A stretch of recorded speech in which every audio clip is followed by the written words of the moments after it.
Phelan has an issue raised with deputies Willie Penrose and Jack Wall. I don't know, are the other two deputies coming? No, the other two deputies are not coming, and I will make Deputy apologies. Phelan has 4 minutes then. Thank you, Les Cancora, thank you. For affording me the opportunity to speak on this very serious issue of compulsory redundancy of enlisted Defence Force members. And firstly, and thank you, Cancora, I'd like to extend apologies on behalf of my colleagues, Willie Penrose TD and Jack Ball TD, who strongly support my stance.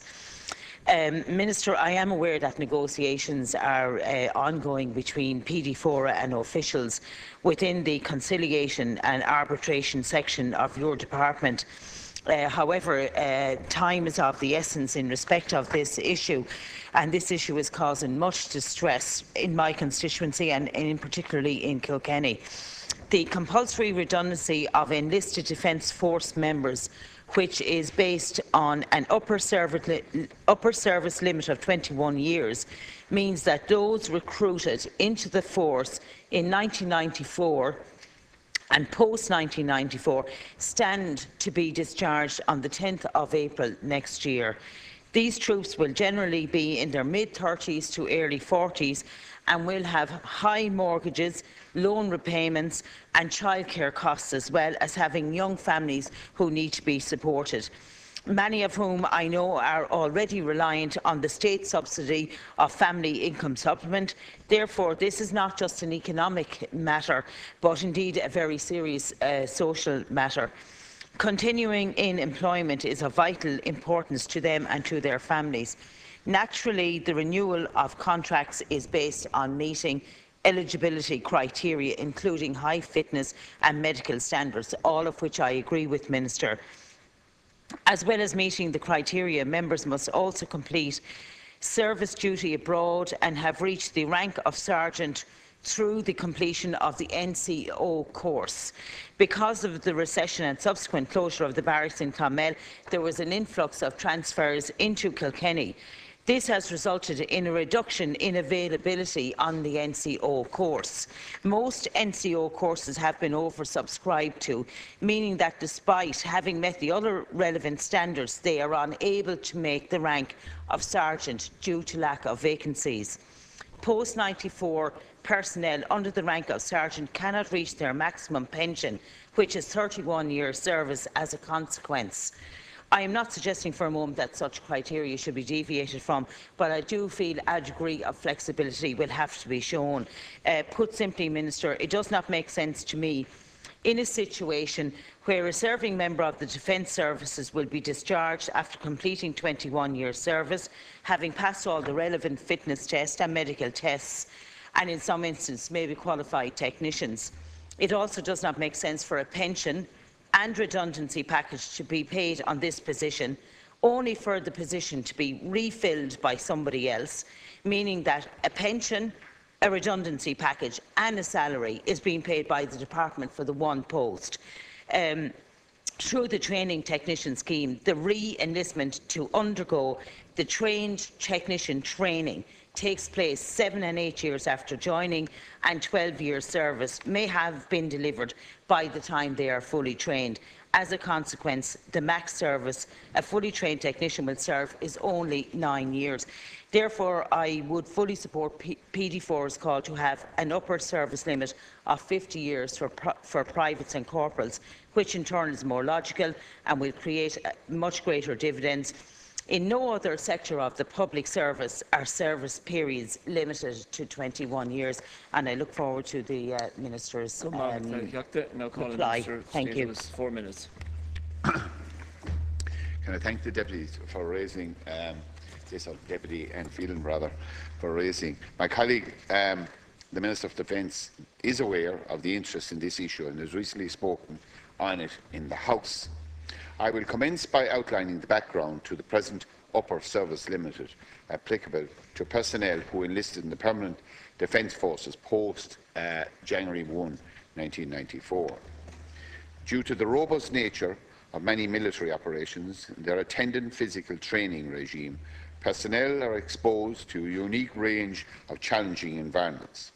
In these circumstances, it is vital that the age and health profile of personnel be such as to ensure that operational capability and effectiveness are not compromised. In 1990, the Gleeson Commission commented on the unsatisfactory age and fitness profile of the PDF.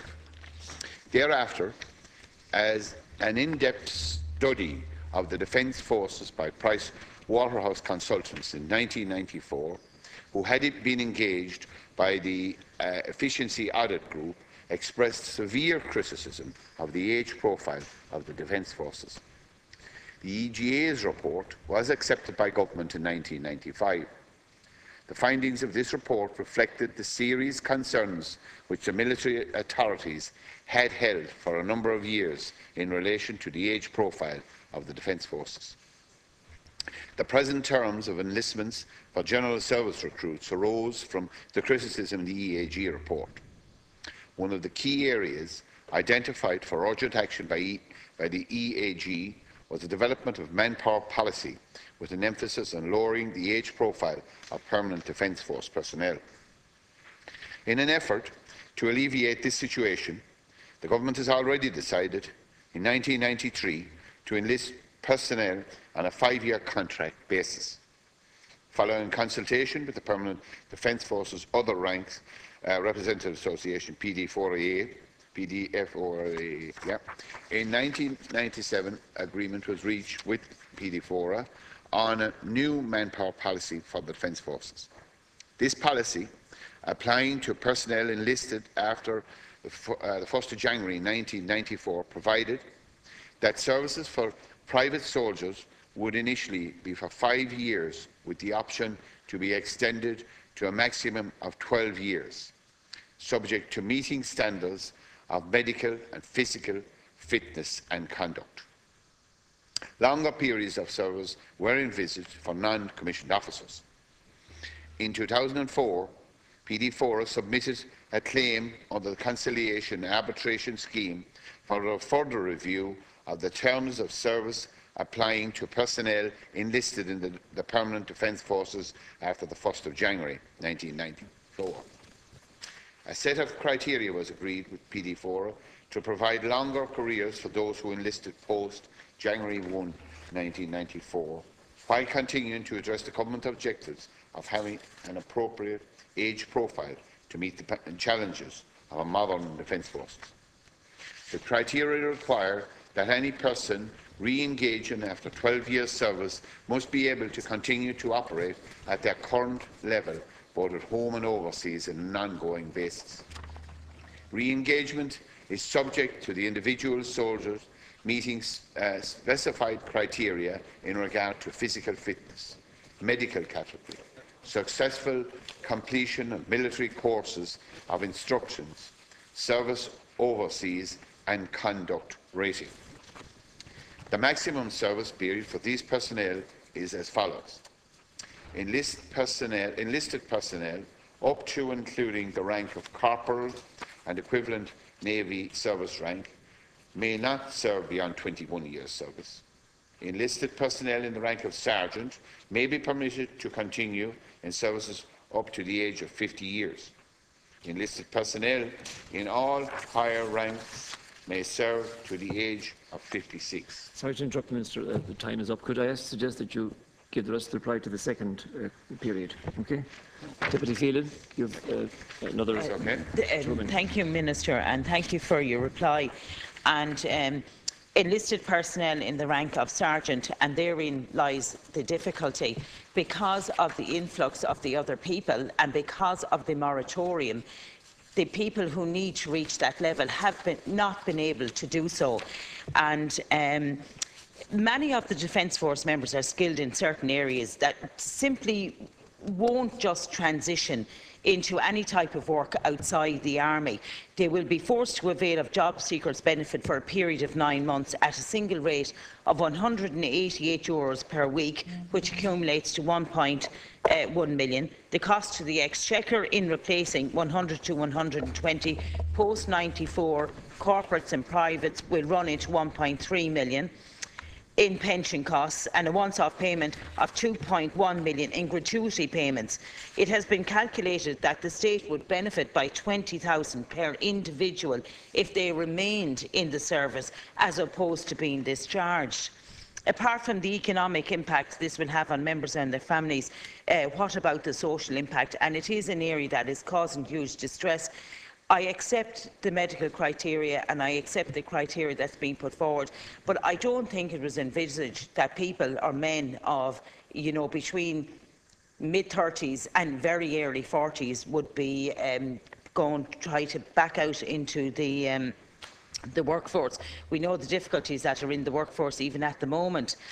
And it's also worth pointing out that most of the members that have affect these people who have served abroad, members that were in Libya, Lebanon and those who are in Syria at the moment, they're now going to come back to find out that they're going to be discharged next year. And I think there is some injustice in that, Minister, where people who put their lives at risk for those of us at home might be treated in this space. So I understand negotiations are ongoing, but I do want to flag it up to the Minister. It's a very important issue to me and a very important issue in Kilkenny. Thank you, Minister. The Minister to conclude. 2 minutes, sir. Just in relation to your last point, that negotiations under the scheme are in progress, and as you quite rightly pointed out, and as I say, I can't say anything here on behalf of the Minister because they are confidential, and I would hope that they will reach a satisfactory conclusion. I think it's important, though, to bring to the attention of the House and the Minister the points you have made. Just in relation to the remaining part, and for the record, as military life places unique physical and psychological demands on individuals, it is necessary that members of the Permanent Defence Forces be physically and mentally prepared to meet the challenges of all military operations and be in a position to undertake their duties on deployment overseas. In these circumstances, it is vital that the age and health profile of personnel be such as to ensure that operational capability and effectiveness are not compromised. As such, in order to maintain the age profile of the Defence Forces to carry out the operational tasks required by the Government, it is necessary to have a constant input of recruits into the Defence Forces.